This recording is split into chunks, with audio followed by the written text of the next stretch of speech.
नमस्कार, मैं हूं आपके साथ आस्था कौशिक और आज हमारे साथ न्यूज रूम में आप पहुंचे हैं यूपी सरकार में कैबिनेट मंत्री और निषाद पार्टी के अध्यक्ष संजय निषाद जी। बहुत बहुत स्वागत है संजय निषाद जी। बहुत बहुत बधाई आपके न्यूज रूम के सभी टीम को भी, दर्शकों को भी, सबको प्रणाम। मेरा पहला सवाल आपसे यही, आखिर ऐसा क्या हुआ जो आपको खून से खत लिखकर ये बताना पड़ा कि आप मछुआ समाज के प्रति समर्पित हैं?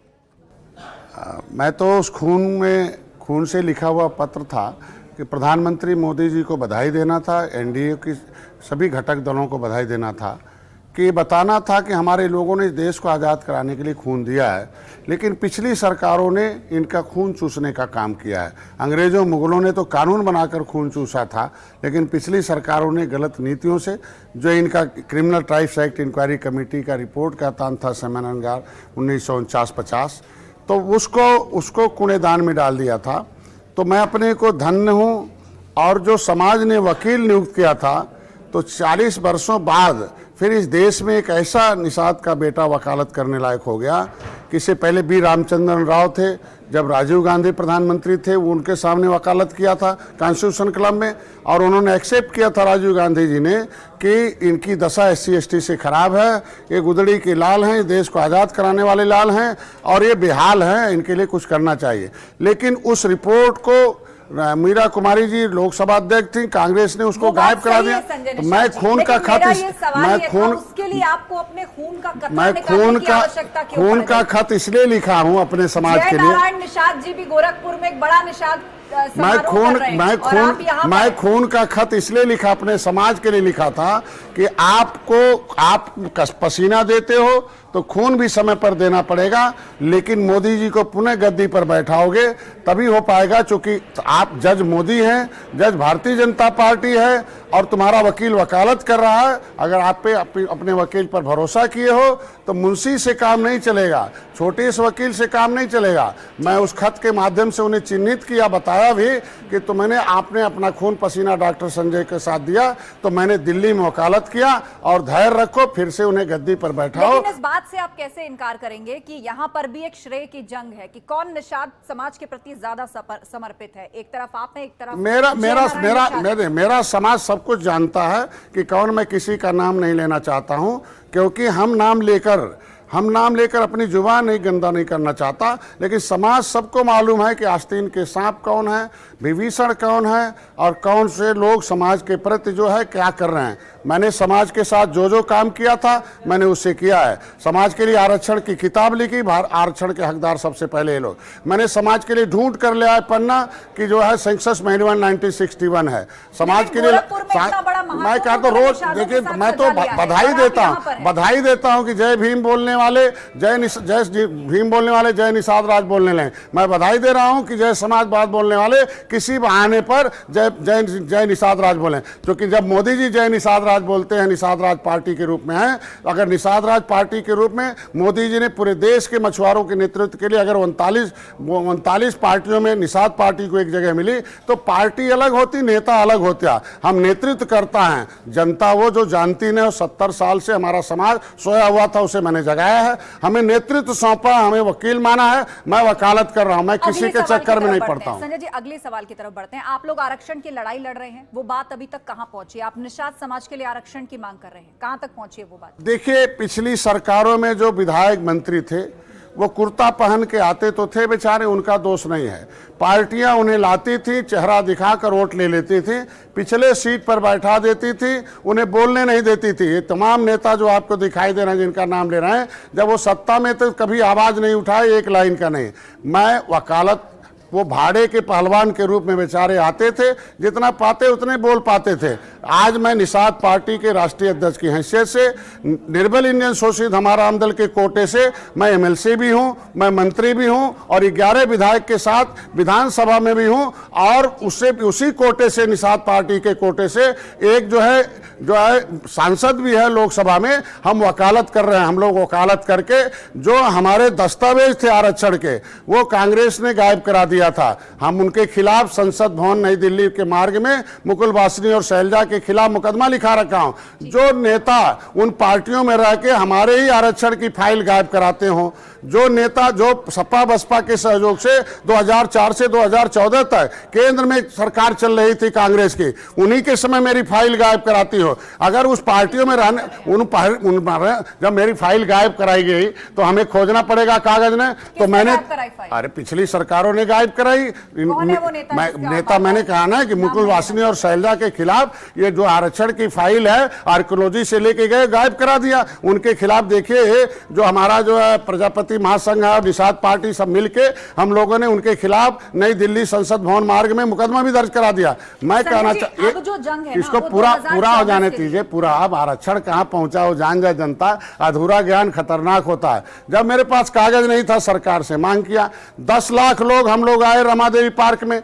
माननीय मोदी जी, माननीय योगी जी थे और माननीय अमित शाह जी थे और लोग हम लोग थे। मैंने सबके सामने कहा कि मैं वकील हूं, वकालत कर रहा हूं, जज इनके पास है, कागज नहीं, कागज इंतजार कर रहा हूं। मैंने पत्र दिया 18 तारीख को माननीय योगी जी को लिया।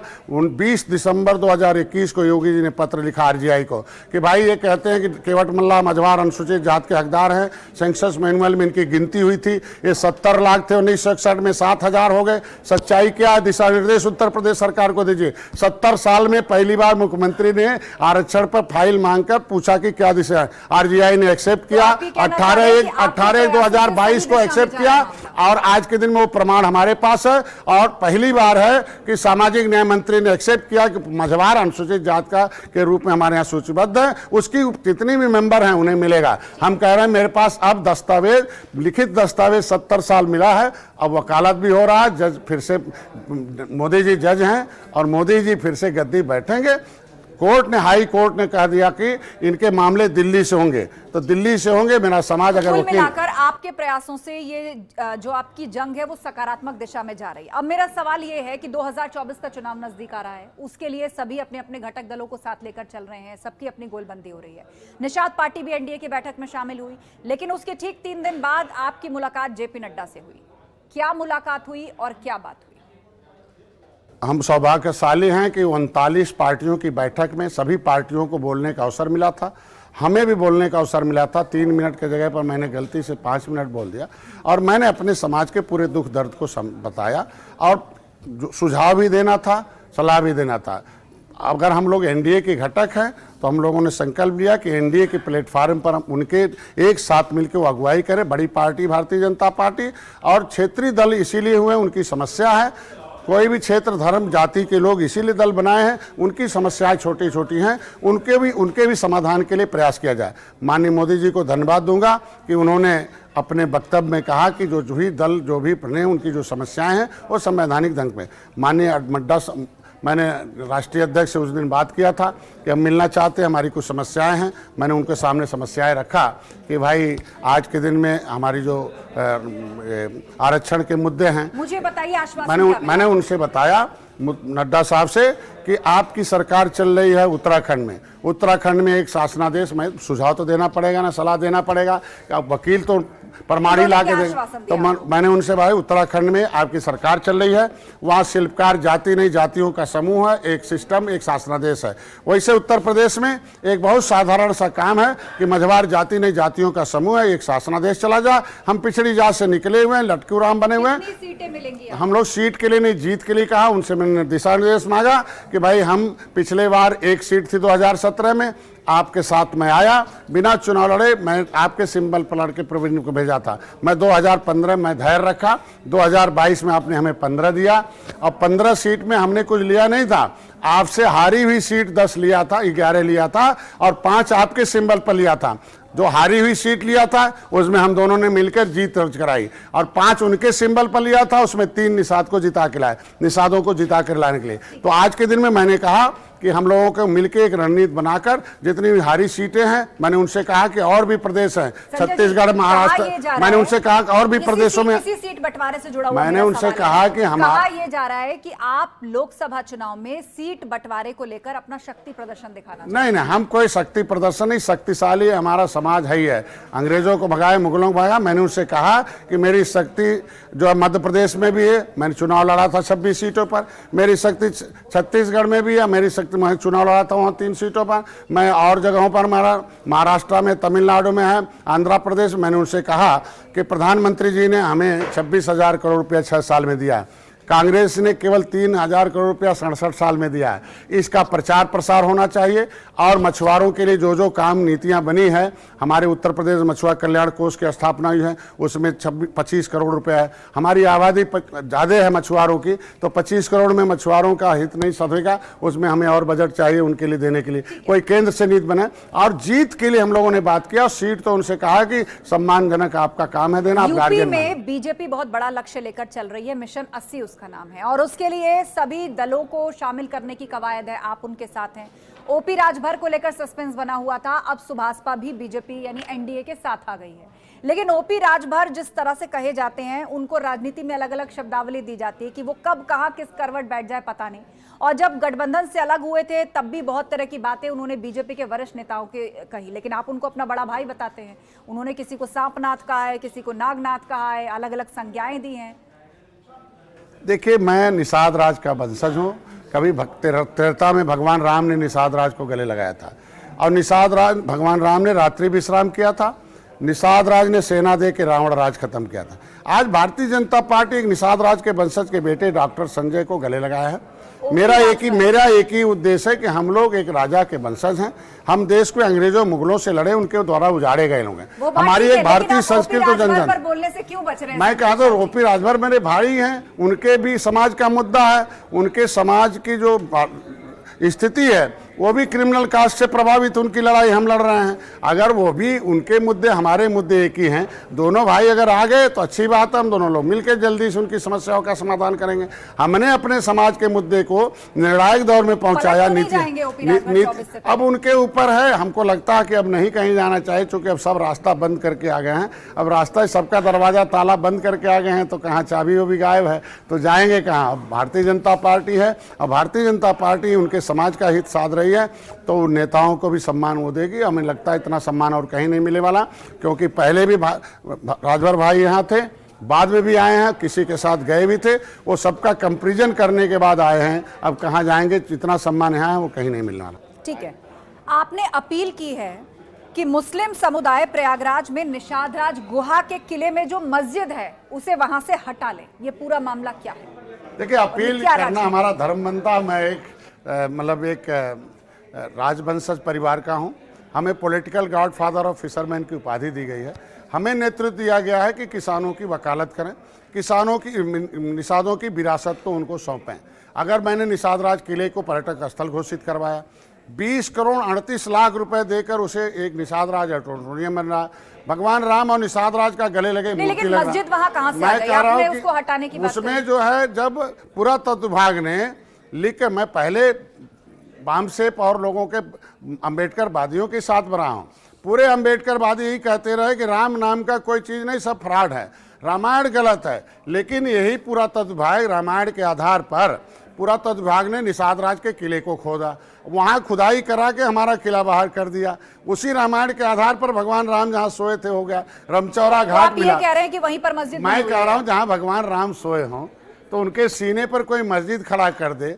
और पुरातत्व विभाग ने जब खुदाई कराई है तो नक्शे में लिखा हुआ कि 300 मीटर में न कोई निर्माण है, न निर्माण किया जा सकता, तो 300 मीटर के अंदर वो मस्जिद बनाना ही अवैध है। और हमारे किले पर अगर मस्जिद होगा तो विरासत, हम अपनी जो होता है इतिहास, विरासत होती है, हमारी पूंजी है, तो हम अपनी विरासत को संरक्षित करने हर साल वहाँ निषाद जाते हैं। पहले 1000 में जाते थे, अब लाखों में जाते हैं, इस साल करोड़ों में जाएंगे। उखाड़ कर नहीं हटाएंगे तो उखाड़ कर उसको फेंक देंगे। हमें समाज के साथ खड़ा रहना पड़ेगा ना। तो सूचना और अपील तो मुस्लिम समुदाय से कहना पड़ेगा कि उसे वहाँ से हटाकर दूसरे जगह रख लीजिए। कोई विवादित जगह पर इबादत करना, ये जो है कहा जाता है कि उखाड़ फेंकने की बातें कर रहे हैं संजय। यार, हमारे लोग कहते हैं, वो सूचना हम दे रहे हैं। वहाँ जब भी मेला लगता है तो कहते हैं अभी हम लोग चलते, हमें रोकना पड़ता है, और जब संख्या ज्यादा हो जाएगी तो हम कितना रोकेंगे, और वो जाएंगे तो हम लोगों को तो जाना ही पड़ेगा ना। ज्ञानवापी पर एएसआई का जो सर्वे चल रहा है, एक वर्ग उसका विरोध कर रहा है, आपका क्या मानना है ज्ञानवापी को लेकर? वो जो विरोध कर रहा वर्ग, उसका जो वोटर हमारे साथ है, सच्चर कमेटी की रिपोर्ट कहती मुसलमानों की दशा SC ST से खराब है तो इलाज हम दे रहे हैं, मकान हम दे रहे हैं, इलाज हम कराएं। वो नेता विरोध कर रहे हैं। नेता इसलिए विरोध कर रहे हैं कि उनके आधार पर उनकी राजनीति चमकती है। हम कह रहे हैं भारतीय संस्कृति हमारी है।